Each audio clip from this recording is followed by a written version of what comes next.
6 सवाल मेरा है, 6 सवालों का जवाब हम सर्वे टीम के जो प्रभारी हैं उन्हीं से लेंगे। लोगों को सर भ्रमित किया जा रहा है कि सरपंच का सिग्नेचर चाहिए वंशावली पे, ऐसा भी कोई प्रावधान है क्या? नहीं, देखिए सर्वे में वंशावली का जो सरकार का पूर्व में गाइडलाइन था उसमें सरपंच का सिग्नेचर का प्रावधान था। हाँ, लेकिन विशेष सर्वेक्षण में आ रही लोगों को परेशानियों को देखते हुए सरकार ने। नमस्कार, आपने देखना शुरू कर चुके हैं जरा सोचिए न्यूज में, हम आपके साथ जब्बीर आलम। बिहार में लैंड सर्वे शुरू हो चुका है और तमाम तरह की खबरें जो है कि सामने आ रही है सोशल मीडिया पे। डॉक्टर दिलीप जायसवाल का कहना है कि बिहार में सर्वे होकर रहेगी, चाहे कुछ भी हो जाए। भूमाफिया लोग जो है कि चाहते हैं कि सर्वे ना हो, लेकिन जो राजस्व के मंत्री हैं दिलीप जायसवाल, वो बोल रहे हैं कि सर्वे होकर रहेगी। तो आइए उन्हीं विषय पर जो है कि हम लोग चर्चा करने के लिए आए हैं। हमारे साथ जो है कि शिविर प्रभारी जो सर्वे की टीम आए हुए हैं वो हमारे साथ मौजूद हैं, उनसे बातचीत करने का प्रयास करेंगे। बस 6 सवाल मेरा है, 6 सवालों का जवाब हम सर्वे टीम के जो प्रभारी हैं उन्हीं से लेंगे। सर, आप अपना परिचय बताएं। मैं शाहनवाज अहमद, विशेष सर्वेक्षण सहायक बंदोबस्त पदाधिकारी, सब सिविल प्रभारी, दमदहा प्रखंड, दमदहा अंचल जी में पढ़ते हैं। सर, मेरा 6 सवाल है सर। जैसे कोई जबरदस्ती कब्जा किया हुआ जमीन सर्वे में आप लोग बकब्जे खतियान बनाकर दे देंगे, जिसका जमीन है कागज के साथ, उसका क्या होगा सर? देखिए, जमीन पे किसी ने अगर अवैध दखल कर लिया गया है तो उसके लिए आपको अंचल में जाकर के उसके विरुद्ध में एप्लीकेशन देना होता है जी। और सर्वे में जिसके नाम से जमीन का दस्तावेज है, खाता उन्हीं के नाम से खोला जाएगा। उसमें हम लोग जो आपके द्वारा जो भी दस्तावेज दिया जाएगा उस दस्तावेज का हम लोग जांच करेंगे और दस्तावेज में आपका स्वामित्व हासिल होता है दस्तावेज के आधार पे, तो खाता आप ही का नाम दर्ज किया जाएगा। अगर उस जमीन पे किसी ने अवैध कब्जा कर लिया है तो उसके लिए आपको थाने पे या अंचल कार्यालय में जाकर के आवेदन दिया जा सकता है कि आप हमारे जमीन को जो अवैध अतिक्रमण से मुक्त कराया जाए। लेकिन विशेष सर्वेक्षण में दस्तावेज के आधार पे ही खाता खोला जाएगा, जिनके पास दस्तावेज है उन्हीं के नाम से खाता खोला जाएगा। और सर्वे में खतियान में उन्हीं का नाम दर्ज होगा। सर, उसमें बकब्जा भी दर्शाया जाएगा क्या? कब्जा भी दर्शाने का प्रावधान है, लेकिन वो उस केस में होता है जिस केस में अगर मालिक के द्वारा स्वामित्व हासिल करने के लिए या उनके द्वारा आवेदन नहीं किया जाता है और किसी भी जमीन पर कोई शांतिपूर्ण अगर तरीके से रह रहा है और उसके पास अगर दस्तावेज नहीं है तो उस केस में जमीन बिहार सरकार के नाम से खाता दर्ज हो जाता है। और अभियुक्ति कॉलम में आपको विशेष परिस्थिति में अगर सभी कुछ शांतिपूर्ण है और किसी तरह का कोई विवाद नहीं है तो अभियुक्ति कॉलम में दखल कब्जे का प्रावधान सर्वे में है। लेकिन अगर वहां पे किसी तरह का विवादित जमीन है, किसी ने अवैध दखल कर लिया है और अवैध दखल करके उस पर रह रहा है तो ऐसे केस में कब्जे देने का कोई प्रावधान। जी, मेरा दूसरा सवाल है सर, एक जमीन का 2 आदमी को रसीद कट रहा है सर, मालिकाना हक किसे मिलना चाहिए? देखिए, बहुत सारी जमीनों पे ऐसा भी देखा गया है, प्राय देखा जाता है कि एक ही जमीन का एक ही खाता खेसरा में दो लोगों का रसीद कट रहा है। ऐसे केस में हम लोग करते क्या है कि दोनों अपने जमीन का रसीद लगा करके स्व घोषणा में प्रपत्र 2 में फॉर्म भर के दे सकते हैं और हम लोग दोनों का फॉर्म ले लेंगे और उसके साथ जो रसीद वो लोग लगाएंगे। और रसीद स्वतः जो है कभी भी मालिकाना हक का दस्तावेज नहीं होता है। मालिकाना हक होता है खतियान से या बंदोबस्ती के पर्चा से होता है या खतियान के आवेश में आपने उसको जमीन को केवाला किसी को किया हो, क्योंकि केवाला एक माध्यम है जमीन को ट्रांसफर करने का। और जमीन को ट्रांसफर करने के लिए अगर मान लिया जिसने क्रेता विक्रेता है उसको अगर खतियानी रैयत से उसका उत्तराधिकार प्राप्त होता है तो उस केस में ही वो लोग केवाला कर सकते हैं। तो अगर 2 रसीद है और एक ही जमीन है और उसपे तो हमारे जो सर्वे की टीम होती है वो जाकर के पहले तो स्थल जांच करते हैं और स्थल जांच के बाद जब स्थल जांच में हम लोगों को पता चल जाता है कि किसकी जमीन है, स्व घोषणा में दोनों ही फॉर्म भर के दे सकते हैं और उसके बेस पे आपके पास क्या दस्तावेज है वो दस्तावेज का हम लोग जांच करेंगे और जांच के आधार पे जो जिसका स्वामित्व हासिल मतलब साबित होगा उसी का खाता खोला जाएगा। दोनों का खाता नहीं खोला जाएगा, खाता किसी एक का ही खुलेगा। लेकिन उसमें हम लोगों को ये देखना है खाता खोलने से पहले कि जमीन पे किनका दखल पोजीशन में है और उसके दस्तावेज किया और दस्तावेज के आधार पे ही खाता खोला जाएगा सर्वे प्रक्रिया में। यानी दखल सर जो दखल करके रखे हैं जिसका जमीन है, रसीद तो 2 कट्टा है लेकिन दखल कब्जा में जिसका है उसका हो जाएगा या नहीं? दस्तावेज के आधार पे होगा। सिर्फ दखल पोजीशन जमीन का मालिकाना हक को 2 तरह से दर्शाया जाता है। एक तो आपके पास सारा दस्तावेज होना चाहिए जिससे आपको स्वामित्व हासिल होने का सबूत हो। दूसरा, दखल पोजीशन भी एक बड़ा इंपॉर्टेंट काम होता है।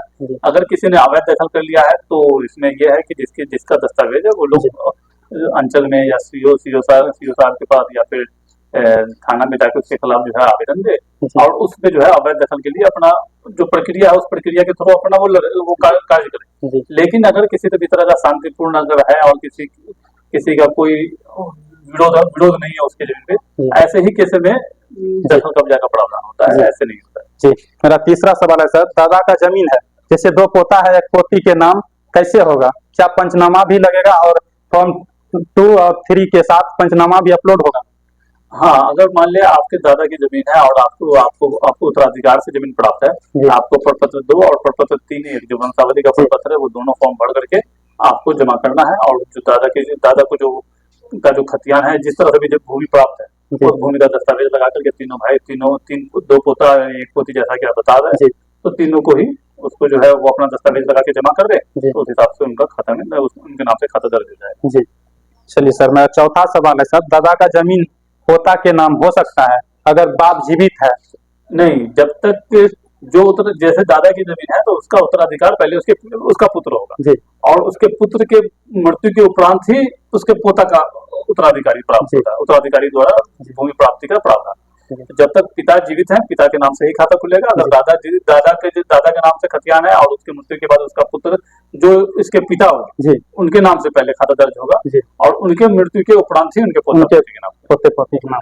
जी, मेरा 5वां सवाल है सर, छूटा हुआ जमाबंदी का सर्वे कैसे होगा?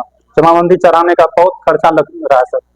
तो उसमें देखिए, सबसे पहले तो हम लोग को समझना है कि जमाबंदी छूटा हुआ है, छूटा हुआ जमाबंदी में क्या है। अगर आपने पुराने अभी जैसे परिमार्जन करके आपको चढ़ाना होता है, अगर परिमार्जन में नहीं चल रहा है लेकिन पुराना रसीद है जो हाथ से कटा हुआ पुराना, अभी ऑनलाइन नहीं चलने के अलावा भी अगर पुराना रसीद है तो आप पुराना रसीद के आधार पे भी स्व घोषणा भर सकते हैं। उसको जो है अगर जमाबंदी नहीं, अगर परिमार्जन के द्वारा जमाबंदी नहीं नया जमाबंदी नहीं चल पा रहा है तो पुराने जमाबंदी के आधार पे ही आप जो है जो हाथ से कटी हुई रसीद पहले होती थी उनके साथ अपना दस्तावेज संलग्न करके पत्र में भर के जमा कर सकते हैं। उसके लिए कोई दिक्कत नहीं है कि अब ऑनलाइन रसीद ही जमा किया जाए, हाथ से कटी हुई रसीद भी मान्य है। जी, मेरा सर 6वां सवाल है सर, क्या वंशावली फॉर्म 3(1) का मान्य है तो फिर अलग से वंशावली बनाने का भ्रम क्यों फैलाया जा रहा है सर?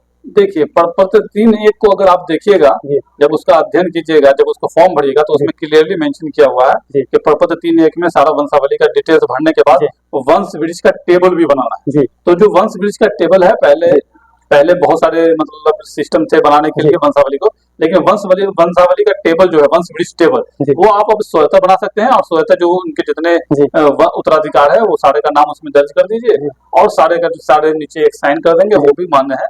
अब जैसे पहले सरपंचों के द्वारा हुआ करता था या पंचायत सचिव के द्वारा होता था, तो वो सारा को खारिज कर दिया गया है सरकार द्वारा। अब आप स्वतः वंशावली बना के भी जमा कर सकते हैं, लेकिन वंश वृक्ष टेबल बनाना है। वंश वृक्ष टेबल बनाना इसलिए है कि आपको जब प्रपत्र 3(1) भरेंगे जो वंशावली का पड़ता है उसमें क्लियरली आप यहाँ देख सकते हैं नीचे वंश वृक्ष टेबल फॉर्म बना है। तो जो वंश वृक्ष टेबल फॉर्म है वो ये इस तरह से आपका बनेगा कि जैसे वाहिद अंसारी हो गए, वाहिद मंसूरी हो गया, वाहिद मंसूरी के 2 पुत्र है, 1 पुत्री है, तो उनका नाम मेंशन हो गया। अगर उनकी पत्नी है तो पत्नी का भी नाम मेंशन होना है। अगर पत्नी भी स्वर्गीय हो चुकी है तो उत्तराधिकार में जितने उत्तराधिकार होंगे, जैसे उनके पुत्र है, पुत्री है, तो सबका नाम मेंशन करना है और उन्हीं का साइन जो भी लोग उसके वंशावली में आएंगे उनका साइन कर लेना है। और ऑप्शनल है कि आप गवाहों का हस्ताक्षर भी करवा लें।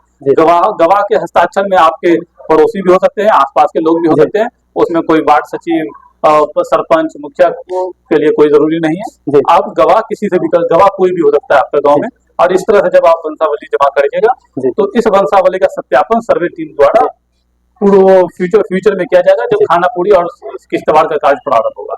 अभी आपको घोषणा इस फॉर्म के द्वारा दिया जा सकता है और ये मान्य है, इसके लिए किसी तरह का कोई भी इसमें किसी का कोई ऑब्जेक्शन नहीं है। आप सेल्फ डिक्लेरेशन, जिस तरह से फॉर्म सेल्फ डिक्लेरेशन होता है उसी तरह से वंशावली भी सेल्फ डिक्लेरेशन करके जमा करना है। लोगों को सर भ्रमित किया जा रहा है कि सरपंच का सिग्नेचर चाहिए वंशावली पे, ऐसा भी कोई प्रावधान है? नहीं, देखिए, सर्वे में वंशावली का जो सरकार का पूर्व में गाइडलाइन था उसमें सरपंच का सिग्नेचर का प्रावधान था।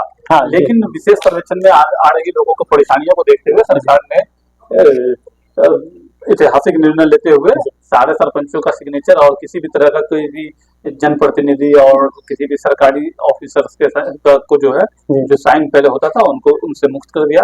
आप सिर्फ जिस तरह से सेल्फ डिक्लेरेशन कर सकते हैं उस तरह से वंशावली भी सेल्फ डिक्लेरेशन कर सकते हैं। उसके लिए किसी सरपंच मुखिया के पास जाने की जरूरत नहीं है। जी चलिए, आप लोग देख रहे थे कि हमारे साथ जो शिविर प्रभारी थे शाहनवाज अहमद जी, बहुत ही हर एक बिंदु पे बातचीत की और लोगों को जो भ्रमित किया जा रहा है कि वंशावली में सिग्नेचर चाहिए सरपंच साहब का या मुखिया का या पंचायत सचिव का, ऐसा कोई बात नहीं है। आप लोगों को परेशान होने का कोई जरूरत नहीं है। साफ साफ बता दिए शिविर प्रभारी कि इस तरीके से फॉर्म भरा जाएगा, कहीं पे किसी को कोई परेशानी नहीं होगा। फॉर्म भी भर के आप लोगों को दिखाने का प्रयास किया हम लोग। बाकी आप लोग क्या सोचते हैं कमेंट बॉक्स में जरूर बताएं। जय हिंद, जय भारत।